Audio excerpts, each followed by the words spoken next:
A win is a win, and the Packers are still the number one seed in the NFC, getting ready to host the Titans for a very tough matchup. Let's talk about it all coming up on your Packers Fan Podcast. Ho, ho, ho, ho, ho.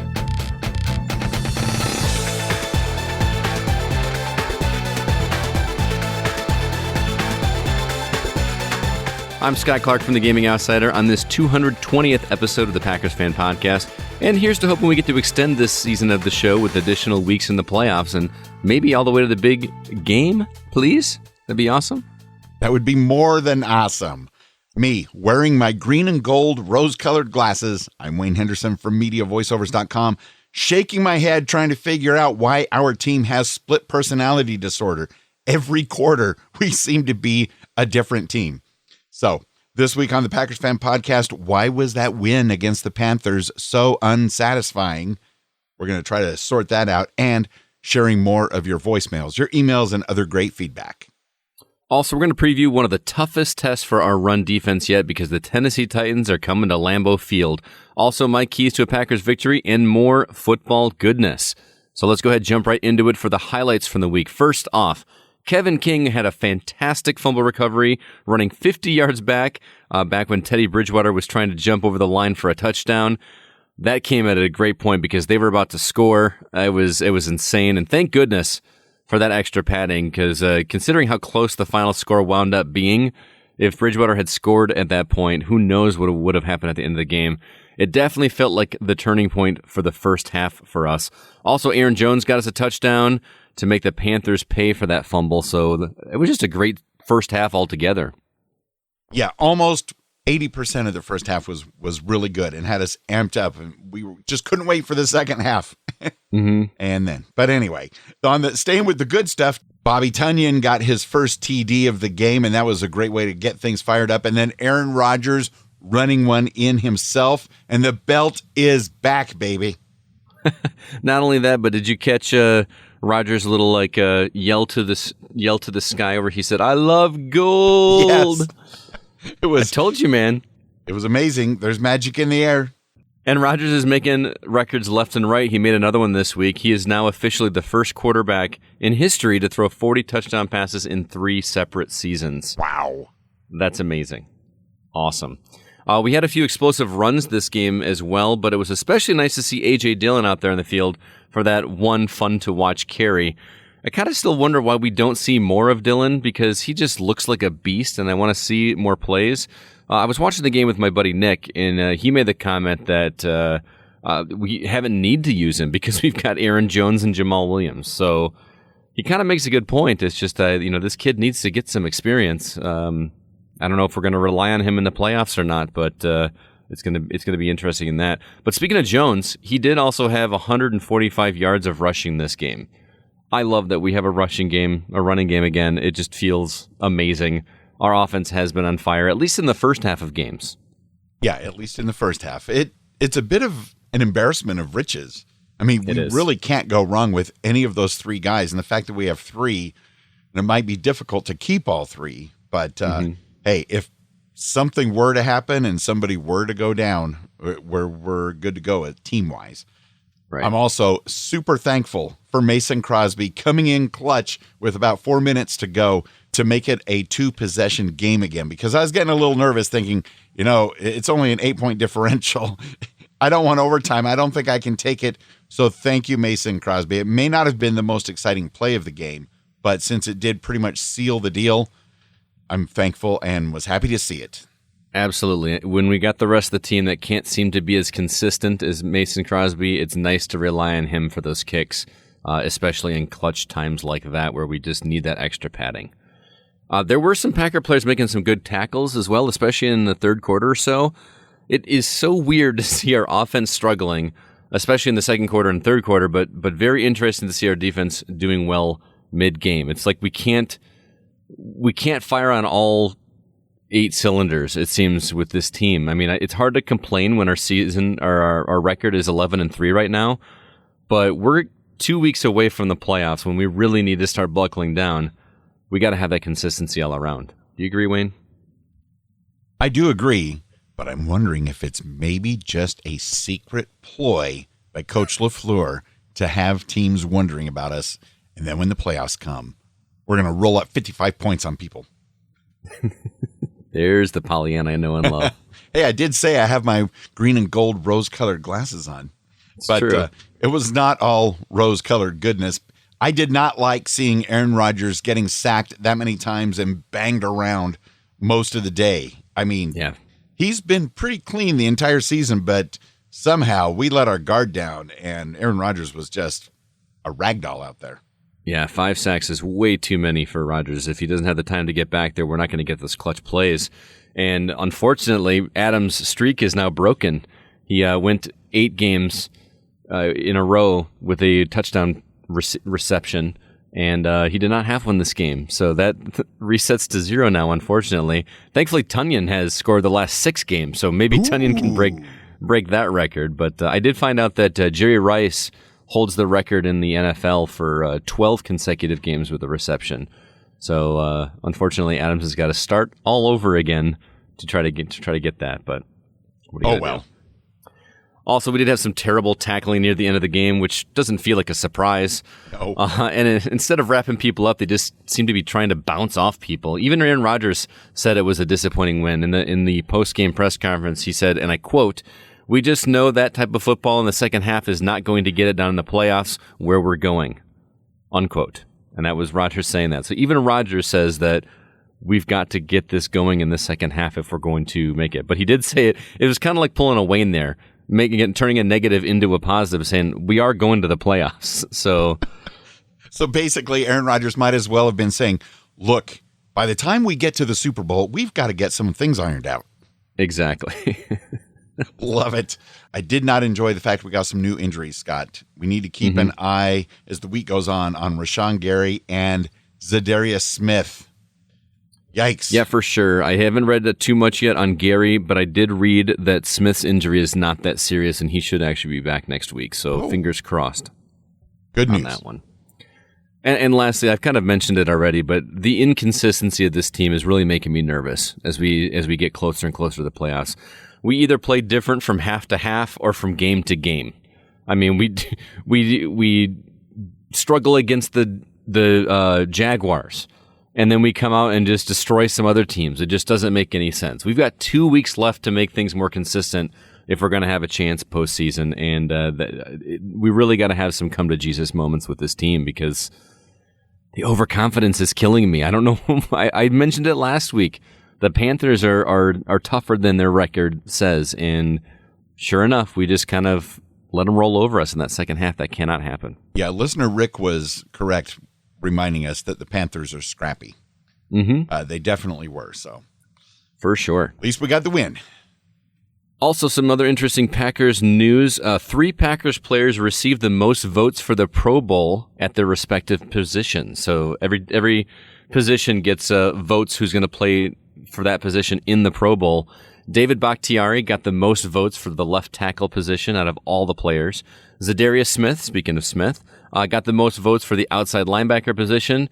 And Hunter Bradley, our long snapper, got the most votes for his position. So 3 Packers players not only made it in the running, but got the most votes for their respective positions, which is good to see. And then you want to talk about what needs to happen this weekend. Obviously, our eyes are set on that NFC Conference Championship. We really want to get that first round bye because there's only one team from each conference that's going to get a bye, and hopefully that will be the Packers. So there's 3 different scenarios that will give us that coveted nomenclature. Is that the right word? Ooh, that's a lot of syllables. That title. First off, the easy one: Packers win out. We beat the Titans. We beat the Bears. We win the conference. No problem. If we are not able to do that, the other scenario that we can do is if we can beat the Titans this weekend, and if the Rams can beat the Seahawks, who are playing at the 3:25 Central game, we'll also take the conference as well. So we don't only have to win; the Rams also have to beat the Seahawks, which is not an easy task. But if neither of those 2 things happen, all we have to do is beat the Bears in Week 17, or is that Week 16? In our 16, it's Week 17, but our 16th game. If we can beat the Bears in that one, then we win the conference anyway because we have the edge over the Saints. So That's all that has to happen. Things are looking pretty good, but I would like to see it closed out this weekend for sure and not have to worry about it and then just make the Bears game whatever. Oh, absolutely. And on the other side of things, just for extra cushion, just in case, we have to actually root for the Vikings this coming week. Ugh.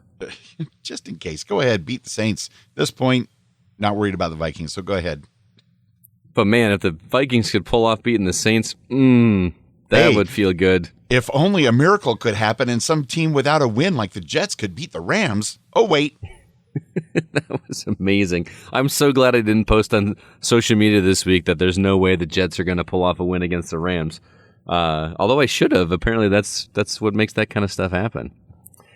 Let's go ahead and move on to listener feedback. Just as a reminder, our voicemail line is area code 920-3PACK-GO, or from anywhere in the world, send your voice messages to feedback@PackersFanPodcast.com. Just make sure you get it to us by midnight every Sunday. Now, this weekend, we do have a night game, so it'll be a little bit later, but try to get those in as soon as you can after the final closing minutes of the game. It makes things a lot easier on Mr. Henderson, who has to compile all those for us. Especially if the things come into play, and by winning that game and then the earlier game that you were talking about, if the Rams beat the Seahawks and we know that we've got the number one seed, we definitely want to hear that excitement while it's fresh in your minds. Absolutely. So what do you got for us, man? Go Pack, go! Go Pack, go! Go Pack, go! Woo! Stanford Mindy, we're 11-3, and what a great first half that was. As Steve Smith said after the game, we went on cruise control for a disappointing win, as Aaron said at the end of the game, the post-game interview. But that's okay. We're 11-3. We're still the number one seed. And I can think of a couple other teams that we're in contention with as far as coming down the road in the playoffs and perhaps the Super Bowl that has also had problems with the Panthers. The Saints beat them by 3 points, I believe it was, and the Kansas City Chiefs beat them by 2 points, a combined total of 5 points. But our 13-time world champion Packers beat them by 8. But again, a win is a win. We got it.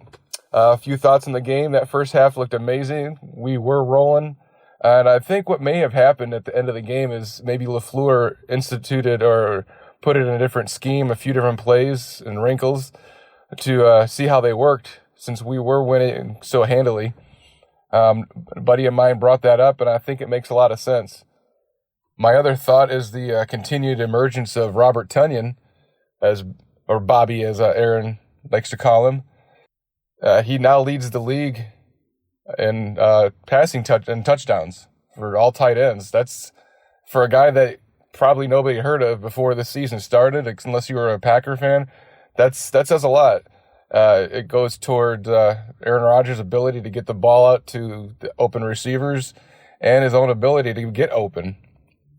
Again, it was great on the Facebook live feed to interact with some of you guys and see some of your. I really enjoyed seeing some of the Christmas decorations that some of you posted. That was really neat. Anyways, let's look forward to next week and with Tennessee. Hopefully, Derrick Henry doesn't run roughshod all over us, but I think it's probably going to happen.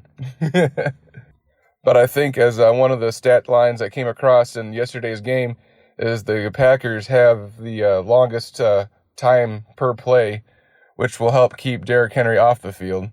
And I think if Aaron Jones and Williams and maybe even Corey Dillon will make another appearance like he did last night to keep Derrick Henry off the field, that would be great for our defense, because that's a lot of weight to stop coming down the hill at you. And that's about it from here. Go Pack, go! David, thank you very much. Some nice, intense Go Pack goes and some great points. And wow, what a fantastic first half, he pointed out. I did like the thought that possibly LaFleur, knowing that we were in the lead, was maybe just throwing some plays out there, testing a few things out just to see how they would work. What do you think? Boy, that just sounds like a Pollyanna Wayne thing there. I do like it a little bit, but what I will say, if that's the case, LaFleur, it's not working. Oh, yeah. Let's just go back to what worked in the first half, please. We need that consistency. It's going to be my phrase between this week and the next couple of weeks, I think. You're going to hear that word a lot from me on this show. Consistency or Pollyanna? Well, we hear Pollyanna, every week when it comes to you, so. And David had a great time in the Packers Fan Podcast Facebook community, where you can join it by going to packerscommunity.com. You just have to answer 3 super easy questions so we know you're not some sort of Russian hacker trying to steal Christmas, something like that. Easy peasy, lemon squeezy, as Sir Troy used to say. And interesting that it might be noted the Packers could have the longest time per play. That's an interesting stat. Yeah, I don't know if this week helped that, but if that's true, that is a very interesting stat. He's had a lot of time back in the pocket, consistently, which is interesting considering our running game has stepped up quite a bit this year. And usually the running plays, shut down those times a lot more. So you'd think that would bring that average down. But the opposite is happening, so that's interesting. Also, I didn't realize that Bobby Tunyon leads the league in tight end touchdowns. Even over Travis Kelce, that's impressive. We'll take it. I'll take anything. Yeah, we're breaking all kinds of records this year, man. There's one more record we need to break in early February. Stay tuned, Packers fans. Go, Pack, go! Go, Pack, go! Ooh, I echoed. Cool. Walking the dog right now. Jared in Colorado. Hey, man, a win's a win. It was an ugly win, and we got used to that last year. But it was a win. And don't have too much today. I mean, look, it was a great first half. A not so great second half. Rogers commented on it. LaFleur commented on it. So obviously I have full confidence that they'll get back to the drawing board and basically just see what the heck is going on with these tale of two halves that seem to be pretty I don't want to say normal, but it's happened enough this season where it is a concern. So, I mean, thankfully, we do come out strong in the first half for the most part. So Carolina was having to be pretty one-dimensional for the most part, trying to play catch-up, which, it's always good when the opponent's trying to play catch-up because then there's more opportunities for you to make them mess up and whatnot. But anyways, it was a win at the end of the day. We're 11-3. I'm excited for another week of Packers football, and I don't have a whole lot for you guys today. Go Pack, go! Green and gold till dead and cold, and go Pack, go! Thanks so much, Jared from Colorado. I love that he's calling us while he's walking the dog, and what good sound quality. If you're out walking the dog, that sounded pretty solid. Maybe there's a lot of snow on the ground, and it's kind of muffling the sound and really helping the acoustics, because even Jared was excited that he got that echo, and hopefully the dog didn't get frozen. Yeah, hopefully. I love that Jared's got the full confidence as we, quote, get back to the drawing board. I'm not quite as optimistic, and he and Wayne are, but it's too late in the season to be going back to the drawing board. Unless that drawing board is just fundamental football, which I feel like I've been preaching a lot this season. But he's right, though. It's good to have when the opponent is playing catch-up instead of the other way around. I feel like that's kind of been our MO this season, unless we lost the game like against the Buccaneers, which don't get me started on that. But most of these games, we are taking an early lead and then defending that lead for the rest of the game. I'd much rather do that than trying to come back from behind and pull some miracle in the fourth quarter like Favre used to do. So I'm very happy with that for sure. And Jared, thank you very much for your call. And notice he says he has full confidence. He didn't say that I'm full of overconfidence, because I know that's another word, overconfidence. I don't think the Packers need to worry about being overconfident this particular week. They better not. Holy cow. This is not the week for that kind of shenanigans. No. Go, Pack, go! Go, Pack, go! Go, Pack, go! Go, Pack, go! Go, Pack, go! Go, Pack, go! Go, Pack, go! Go, Pack, go! Go, Pack, go! Go, Pack, go! That was the 10 you guys requested. My throat is sore now. What a win. Looks like we may lock up the NFC hopefully next week. again, I keep pointing out they're not playing the full game. So hopefully if we wrap up the NFC, they rest players maybe for a week, people will heal up. But the defense actually played really well. The offense stalled really bad in the second half, which kept the defense on the field for a long time. But Aaron Jones, can't say enough about him. The tight end, number 85, still cannot pronounce his name for some reason, but you are truly becoming really consistent in passing and run blocking. But I don't know, my throat is really sore now because of that. I just wanted to say, love you guys. Glad we got the win. The Saturday game made Sunday a lot more relaxing for me. So, green and gold till I'm dead and cold. Go, Pack, go! Love you guys. Andre in LA. Andre in LA setting a new Packers Fan Podcast Go Pack Go record. If anybody was wondering, would 10 Go Pack Goes in one voicemail from Andre be possible? It has been proven. It is right here. That was fantastic. Hope your throat feels better. That was so cool. Thank you so much, Andre. So very much. And yes, it's great to have not only Bobby Tunyon, Bobby T, Robert Tunyon, whatever you want to call him. I did have a bag of Funyuns to celebrate Bobby T's touchdown. You sent me a picture. You texted me a picture of you with a bag of Funyuns in your mouth. He's like, got my Funyuns for Tunyon. What's interesting, I've never had those before. And they were pretty good. You've never had a Funyun before? They were in a... You were such a California dude. But they were good. So that was great to see. And also, Mercedes Lewis is making some good blocks out there as well. So we've got a good 10 of things going out there. The tight ends are helping out the Packers like never before. Yes, and Tunyon. Even though we want to say Tunyon, it looks like Tunyon, but he does pronounce it Tunyon. Apparently. Andre, it's always great to hear you, man. Yeah, next year we'll see what happens. Hey, Wayne and Scott, it's Megan. So bummed I got held up and had to stay late and missed the first and seemingly most exciting quarter of the game in terms of the Packers offense. We have to play 4 quarters of football for sure if we're going to be, making it to the Super Bowl and trying to get a solid playoff run. And I know you guys know that for sure. And I think Aaron said something about it being like not a good win or like a disappointing win or something like that, which is true. And it's like, it's a win, which is great. And, especially feeling more of a chance for us to get first round bye and home field advantage and all that good stuff. But there was still like some really sweet things though, like the Chris Barnes fumble and then Kevin, swooping in and running it back for like half the field. That was awesome. Bobby again, like how many times do you have to talk about Big Bob Tunyon? He's really awesome and fun to watch, and the fact that he's undrafted, I do feel like our organization has a good eye for talent that is not otherwise noticed or recognized by other people or other teams, or at least like serious potential. And yeah, Bobby's gonna go pretty far. It's awesome. Yes. Also, I was gonna say something about JK. I don't know. His punting was not super great. Also, don't love to see him on the field so much, but it is what it is, like I've said.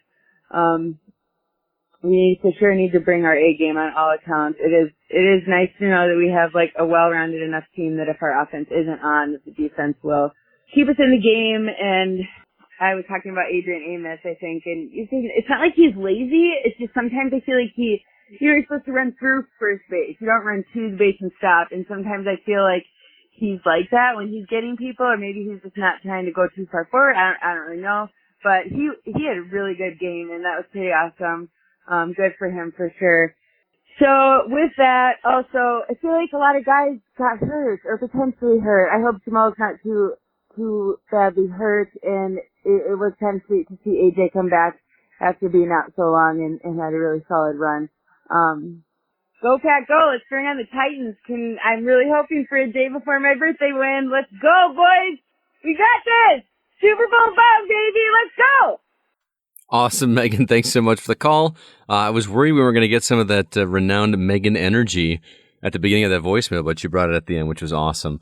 It's a bummer you missed the first quarter because, like you said, that was the most exciting of the game for sure. So whoever is employing Megan, please make sure that she gets out of work on time to watch the beginning of the games. We would very greatly appreciate that. She echoed a lot of things that we said about needing to play full quarters and how rough the game was, but I had something I wanted to share with you, Wayne. I have a group of Packers fans that I text regular that are outside of the Packers Fan Podcast group. I've tried to invite them in, but we just have our own little thing, and we text throughout the game. And somebody today sent me a message that said this, and it was like they had copied the picture off the internet, so it wasn't, I don't know who to credit this to, but here's what they said. The Packers did not have a good night on offense, defense, special teams, or on the sideline against the Panthers, but they still won, because that's what good teams do. They win even when things are frustrating and ugly. Bad team performance, no doubt, but a good team win. So that's me channeling my inner Wayne Henderson, looking at the bright side of life, because we did win. We're 11-3, guys. We're number 1 in the NFC right now. So do we have things to clean up? Yes, but we've got 2 weeks to shake out the bugs and win that and win out in the playoffs. Well, actually, if we do get the number 1 seed, we have 3 weeks to clean things up. True. There I am, looking on the bright side.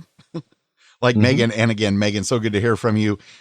Interesting that, J.K. Scott's punting, it's been better lately, but his season isn't as stellar as last year, so hopefully that can be worked out. Hopefully we won't even need to use him the rest of the year. We'll have to wait and see on that. Hopefully. And Megan may get an early birthday gift when we beat the Titans Sunday night. That would rock. Yes. Happy early birthday, Megan. You're not going to sing it? No, I will never sing on this podcast. Oh, wait. Spoilers. Okay, we have our weekly poll that we post in the Facebook group at PackersCommunity.com, as well as for the folks on Twitter at Packers Fan Pod. Do you think that a playoff bye week would be beneficial or harmful to your Green Bay Packers Super Bowl hopes? And before we read the answers, Scott, initial gut reaction. You know, part of me wants to say that it could be harmful because of our past history, but with a stat like this, coming out of the bye and feeling that doesn't feel like something that has anything to do with the 2 week or the extra week break. I feel like that's just something that we've got cooked up in our heads.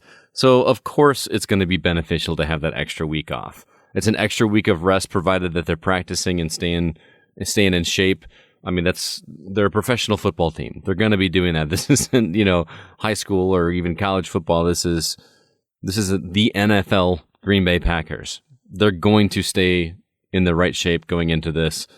That extra time off for extra study, for extra practice is definitely going to be beneficial. But that's me. What do you think, Wayne?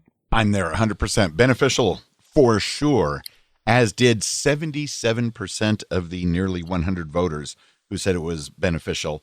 23% said that it could be harmful. Let's dig into the comments, because we might find out why they feel that way, and maybe some votes can be swayed. Maybe. Let's start with James over on Twitter. He said it would be nothing but beneficial to get that 1 seed. Whether we have fans or not, we get an extra week off, and teams will have to travel to Lambeau and the cold weather. Yeah, that too. Having the playoffs go through Lambeau would be super beneficial. Absolutely. So, no question whatsoever. Dictus in the Netherlands says, the extra rest and time to heal is beneficial. The home field advantage will still be there even without fans, and it is one less game to potentially stumble. I don't think there's a huge tactical advantage, or one more week of walkthroughs will change the tackling problem. It might be a bit detrimental to momentum, but on the whole, give me the bye. And lastly, Jacob says, as Jerry Maguire once said, show me the bye week. Show me the bye week. I don't think that's quite how the quote goes, but you get the point. He says, I think it's something like that anyways. Thank you, Close Jacob. enough. Thank you.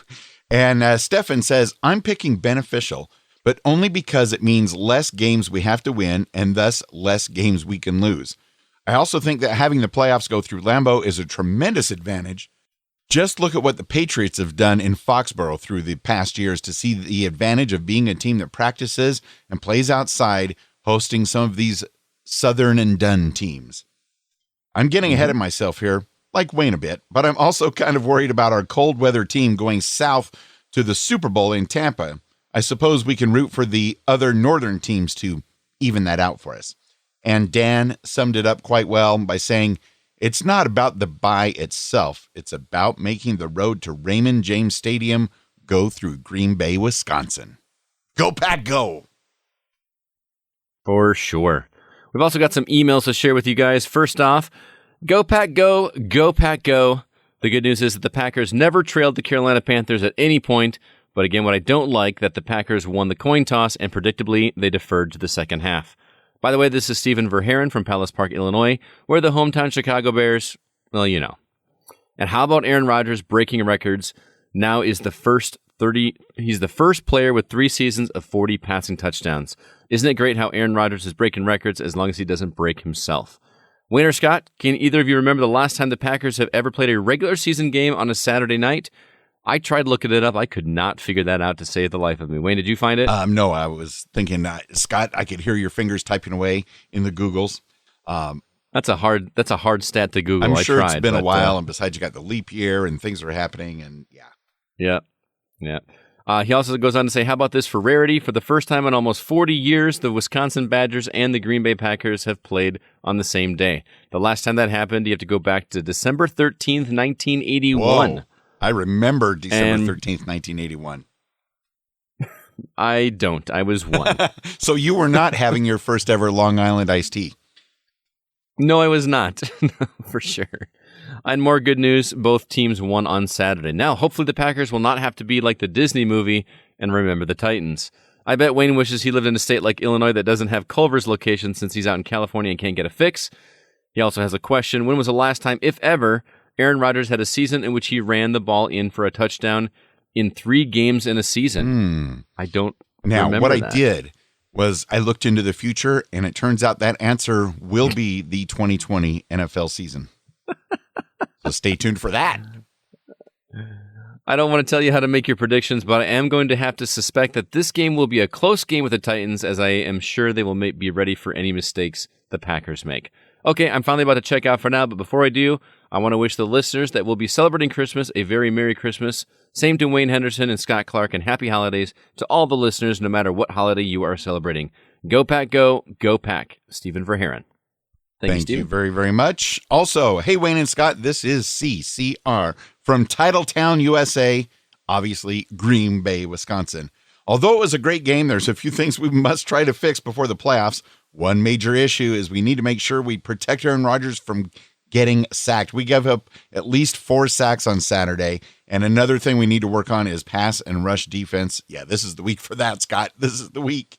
Now for a few good things that did occur is that AR-12 ran for a touchdown, and afterwards he did the championship belt tradition, so that's always great. Another great thing, we noticed Tanyum was being effective during the game with his touchdown as well. And now we're at top of the division and hoping we can get the number 1 seed, which would be a great early birthday present for me. Go Pack Go, bleed green and gold till dead and cold. Caleb, Kathy, and Roy Fisher. And another early birthday coming up that can be celebrated with another Packers victory. So happy birthday, Caleb. Yes, very happy birthday to you, Caleb, and thanks so much for reaching out. Also from the Packers Fan Podcast Facebook community group, superfan Aaron Peterson says, if we could ever play a full game, I bet we'd be an awesome team. You guys think I'm a cynic? Listen to Aaron Peterson. Yeah. Aaron echoed what AR-12 said in his post-game presser. The way we played tonight, we're not going to beat anyone in the playoffs. I kind of have to agree with both Aarons at this point. One of them is my favorite. I'll let you determine which one. Oh, so much to unpack there. Dan made a great point about the pressure on Aaron Rodgers, which I hadn't thought about, but listen to this. I think that's what's happening here. Dan says, I think they are getting tired. The Packers have the longest time per play in the league, a stat they showed on the screen. They have to block for a long time. Thankfully, the defense has been off the field mostly. And, I think that could be it. It's kind of a blessing that we have the longest play per team in the NFL, but that means our offensive linemen have got to put in all that extra work, and they just ran out of gas and couldn't stop anybody later in the game. Yeah, but what I'll say to that is, you know who else is on the field for a long time? The opposing defense. So they're getting tired too. Just saying. I hate to be the negative Nancy to your Pollyanna, Wayne. I'm just I was saying. able to feel good for about 8 seconds there. Which, yes, that's one of the numbers from Lost. Jared agrees with Dan and says, our offense has been on the field a long time, which is great, and we had an early bye week. These guys have been grinding a long time. This first seed is even more important for that reason alone. Thank you, Jared, for the comment there. And thank you all for all of your calls, emails, comments, and support. If you would like to join the Packers Fan Podcast Facebook community and be part of the conversation, be sure to head over to packerscommunity.com, especially on game day for our live game discussion thread. As you guys have seen, it has been a lot of fun to hang out in there. Hundreds of comments. It's been pretty solid, so be sure to check that out. And now, your 11-3 NFC North champion Green Bay Packers stay home for the Christmas season. Christmas is coming, and this will be right after Christmas. We are hosting the 10-4 Tennessee Titans Sunday night, December 27th at 7:15 p.m. Central Time. And, you know, what I like is not only the fact that we don't have to go on the road between these two games, especially at Christmas and all that stuff, but we also got that extra day of rest and not having to go anywhere. I think this is all going to play into our hands. Now, we have not played the Titans very many times. 12. The Titans lead the series. I don't even want to bring this up, Scott, but the Titans lead. I know you did. The Titans lead the series 7-5. Let's narrow that gap and make it 7-6 after this week. The forecast is going to be downright frozen. 28 degrees at kickoff, which is minus 2.2 Celsius. And it's possibly going to be foggy. So maybe Derrick Henry won't even see the holes to run through. We'll have to just, wait and see. Also 28. That's not frozen, man. That's barely below freezing, yes, but that's nowhere near cold. Yeah. All right, let's go ahead and move on to my keys to a Packers victory over the Titans. Contain Derrick Henry. Yes, we dodged a bullet last week with McCaffrey out due to an injury, so we need to use that same key I mentioned last week, but this time against Henry, who is a beast. He currently has 1,679 yards and 15 touchdowns for the season. Just to give you some perspective, Aaron Jones has only 8 scores and 968 yards, so that's how much production he's pulling in. The defense showed a bit more promise this week, but since we can't count on consistency from the pack, they need to make sure those lanes are tightened up if we're going to stand a chance. Secondly, we've said it multiple times, play 4 quarters of football. Yes, I'm repeating myself, but this has to be said again. There are 60 minutes of football in a game, not 30. I don't care how many scores we're up at the half, if at all. Please be up by the half. We need to keep playing football for the third and fourth quarters. There needs to be consistency of the fundamentals of football. Now, before you get to the very last one, I just want to step in and say this game could be very close. We could actually end up with 5 quarters of football. This could go into overtime. So we got to play all of them. We can't just play 4 and then blow it in overtime. We got to play all of them. Okay, Continue. And finally, remember, we're in our house and capitalize on that fact. This is the Packers' last regular season home game. Sure, there aren't as many fans as usual, but the odds should be in our favor, provided we don't get overconfident. I've got like 3 buzzwords going now, I feel like. As this time of year with this kind of weather is when the Pack needs to shine. We should definitely use this last opportunity for home field advantage before the playoffs to try to close out our season and make the following week's game against the Bears completely irrelevant. That's what I want. I want that Bears game just to be nothing but a rivalry and just a grudge match that if we lose, but we're going to win it anyway. Let's just do it. Absolutely. Let's dig in. It was tough to pick the score for the Panthers game because we didn't know how scrappy they were going to be or not. I predicted Packers 30, Panthers 16, so I thought we were going to blow them out by 2 touchdowns. That didn't happen. You had Packers 27, Panthers 21, a fairly close game. So doing your math whiz, where are we on our 2020 season wager fun at picking the games? Well, the Packers did win 24-16, and if you calculate that out, my differential was 8 points. Your differential was 6 points, so you were closer, which means you have extended your lead to 8-4, which means I have no chance of catching up unless we count playoff games, and I could win the next 4 games that way. So I still technically have a chance. We never really defined it if it was regular season or postseason, but I'll leave that up to Wayne. We would have to check. It might have been regular season. Was it? Okay. I will concede. I'm not going to fight you on it. Do you want to do a quick audition? Let's hear your falsetto. You got any? You want to throw anything out? Because what's funny is we're already getting volunteers to sing backup for you. Stephen Barrett's wife will sing backup. I don't know how we could do any sort of coordinating the scheduling and internet lag. You know, when you see all these bands during the pandemic performing live together, they're not. The internet just doesn't make it happen. But we appreciate the offer. No, the bigger thing is we need someone to write the lyrics, because apparently I gotta sing something. Well, now that it's locked in, I can get to work finishing those lyrics. But you can write them too. I mean, you're the one that's going to be singing later on, people. Hey, if it's not a Christmas poem, I'm not any good at writing, right? That's true. I've heard some great poems from you over the years on the Hollywood Outsider podcast Christmas specials. Be sure to hear their latest one this week, a compilation of great stuff over the years. Not safe for kids or work. No, for sure. But as for this week, even though it doesn't really matter, we're still going to make our predictions because Wayne's got this thing locked in. I'm actually going to predict that the Titans are going to win this game. No. I know Wayne won't. Wayne you notice never how does. you do that as soon as it's like, well, Wayne's got the number 1 seed locked in, and now I'm going to just pick the Packers to lose. Did you really say that?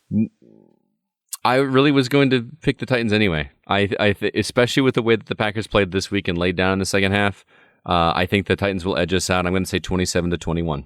Scott at PackersFanPodcast.com. Titans 27, Packers 21. Well, at least you got a close game picked. Mm-hmm. Oh, should I pick the Packers to lose? Hell no. Packers are going to win 28-25. I think the Titans are going to make it close. That final 3-point differential there could even happen in overtime. I don't know, but we just have to make sure we are calm and ready for this game Sunday night. Because I would love a blowout, but I'm going to be real this week, Scott. So am I, man. The NFC North. Packers, of course, clinched. We're 11-3. The Vikings 6-8. Bears 7-7, and the Lions 5-9. With they could still finish third, but probably not. Probably not, and that doesn't matter. Who cares? Exactly. Some other interesting things happened in the NFL this week. Rodgers has officially bumped Mahomes for the number 1 ranked quarterback in the league. It's about time. Nice. So that's officially a thing. Hopefully that rounds out by the end of the season. I love Mahomes. Don't get me wrong. And either way, no matter how it comes out, State Farm Insurance with their TV commercials is going to be happy. Oh, yeah, for sure. They're going to capitalize on that. Oh, you know it. Things are in the works right now. I'm positive. For me, some other surprising things. In the game that was on just before ours, the Bills and Broncos, it was just so much fun to see former Packer favorite Jake Kumerow get his first touchdown catch with the Bills, because I thought that guy looks familiar. Because I forgot where he went. It's Kumerow. And for the first time since 2008, the New England Patriots are not going to be in the playoffs, and what a shame. Not only that, but it's been so long since they haven't been in the playoffs, but they have won their division every single year. Not like they've never had a wild card. They've won the division for 11 years in a row. It's kind of nice to not even have to worry about the Patriots, but we still have to worry about Tom Brady. So you know that Tom Brady is feeling pretty good about himself right now. Yeah, it was really me, not He Belichick. is going to freeze if the Buccaneers have to come to Lambeau Field. It's true. Also, who saw the Jets winning this weekend? Nobody. And it came at a perfect time for the Packers, who needed the Rams to lose, which is funny because now we need the Rams to beat Seattle this weekend. So it's very interesting. We just need Seattle to lose. Absolutely. But I love football for cheering for different teams. Yeah, each especially week, this time of year. And the Rams Seahawks game is a division rivalry, so the Rams will probably step up. They might have gotten quote unquote overconfident when they were about to play the Jets. And since the Jets haven't been good for so long and their fans know that, and it's just sad, but there are Jets fans that are actually upset that they won a game because they want the number 1 pick in the draft, and now maybe that's in jeopardy. And that, I think, is the mark of loser mentality. Plus, I've heard that the guy that's projected to go number 1 has said, I heard, that he's not going to play for the Jets. He's going to pull in Eli Manning, that even if he gets drafted by the Jets, he's going to pull in Eli Manning and insist to be traded. So you don't have to worry about it, Jets. Whether you get the number 1 pick or not, he's not coming there. So, wow, I didn't even know that was a thing you could do. Yeah, Eli Manning. Wow, he got drafted by the Chargers, and he's like, no. Wow, that was pretty shocking that it really happened, but it did. So, with that, in addition to football this time of year, all of a sudden there's all sorts of great things on television. But I'm mostly excited that we finally get a new Doctor Who episode. It's coming out New Year's Day, one of their annual holiday traditions. It's been a long wait. The last episode was over a year ago. So looking forward to watching the Doctor Who special, especially since I also have a Doctor Who podcast, the Don't Blink podcast. I'll be cracking the mic to talk about this special with my co-host, Jada Wilkerson. And you can find the Don't Blink podcast, surprisingly, on the GSM network at don'tblinkpodcast.com. Hey, also, you're a big Stephen King fan. Isn't the Stand series officially on CBS All Access now? Yeah, I saw the first episode this past week, and don't eat puffed rice cereal while watching the first episode. But that's really well done. Yeah, you can just imagine. I haven't seen it yet, but I need to get CBS All Access because I read The Stand this past summer. Only once, though. And only once? You could read it every year. It's only about 42 hours long. Well, it's the first time I've read it, and I don't usually. It's a long book, but and then I watched the series, the mini series, and I've just always liked it since I was a kid. So I am looking forward to watching that. Was it good? Yeah, it's a really good adaptation. They change around how it's being presented, so I think they're trying too hard to be hip with how they're doing the first episode. Hopefully, now that we're caught up to what's going on, it will just move forward at a normal pace. But either way, the acting is very good. The effects are far superior to the old miniseries from what was that? Well, I hope so. Yeah. And the guy that plays the Man in Black is doing a solid job. Randall Flagg, there's some good stuff in there. Very cool. Also, just as a reminder, if you love video games as much as I do, I have another podcast called The Gaming Outsider where we chat about my favorite hobby each week. And this week, however, we are taking the week off for Christmas. This is the first time ever that we have taken a week off for a holiday. So, but we've got lots of episodes for you to check out. Please check out other past episodes as we have a lot of fun conversations about video games that you will not want to miss. Our website is thegamingoutsider.com where we've got all our written reviews, and you can listen to that show at the same place you'd listen to this fine show. Now, I had a quick aside before we get back to the Packers and football stuff. I saw some headlines, and I'm like, this doesn't make sense. There's the hot new game, like the hottest new game. It got pulled from one of the systems because after working on it over time, it's still garbage or something. You're talking about Cyberpunk 2077, which is the most anticipated game of the year. It's been hotly anticipated. What went wrong? For a long how can time. this go wrong? Is this true? Basically, they made a game that should not have been on the last generation of consoles. They didn't just make it for the Xbox Series X and the PS5. They also made it for the PS4 and the Xbox One. And the older versions of those consoles run the game quite poorly. I can't speak from firsthand experience because I have it on the new consoles, but I've seen some screenshots and it's ridiculous. But yes, so both Sony and Microsoft have been offering refunds on that version of it. Even Best Buy is offering refunds for open physical copies of the games. Never heard of this. Yeah, if you've ever purchased a video game from Best Buy, they don't refund for open games ever, and they did. So we're looking at potential class action lawsuits, and it's just a big mess. In my opinion, they should have just released it on the current consoles and not made it a previous console. But although hardly anybody has the new consoles, except for scalpers and a few lucky folks. That's true. Keep in mind too, there are two versions of the last gen consoles. Oh, there's the base Xbox One, and then there's like the Xbox One X, which was like a slightly beefier version of the last one. And there's a PS4, and then there's a PS4 Pro. So the second versions of those consoles were fine. It's the base versions that were not available, but you can't make it available for one and not the other. So it's just a big mess, especially from a developer that has been highly applauded as being for the fans, and everybody loves this developer, and how quickly the tides have changed for that team, unfortunately. Well, let's see who's in the running for MVP at this point.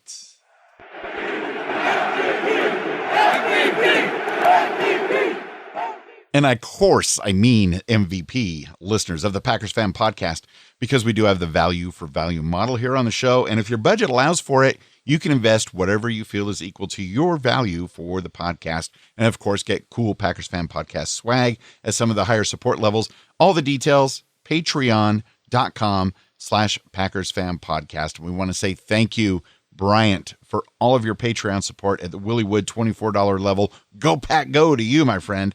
Also, Go Pack Goes for the Texas-only Green Bay Packers fanatics and the support of the show at the AR12 $12 monthly level. Go Pack Go indeed.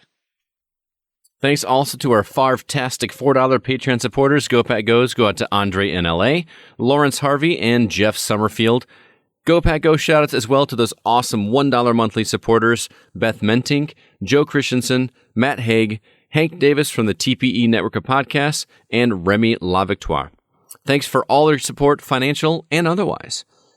As a reminder, we are the Unofficial Packers Fan Podcast, not yet affiliated with the NFL or the Green Bay Packers, but we certainly would love to be. Remember to have our voicemail feedback hotline number of 920-3PACK-GO programmed into your phones and ready to share everything and everybody that you loved about Sunday's game against the Titans. Yes, it's going to be amazing. Hopefully, your guess of the final score is not going to come into fruition. Until that next episode of the Packers Fan Podcast, please follow our shenanigans, our tomfoolery, our balderdash, balderall, whatever might be going on. It could be on Twitter at Packers Fan Pod, or Scott at GoCastScott, or me at Wayne Henderson. And to take us out, get us ready for the Titans, our AR12 Patreon level supporters, the Texas-only Green Bay Packers fanatics.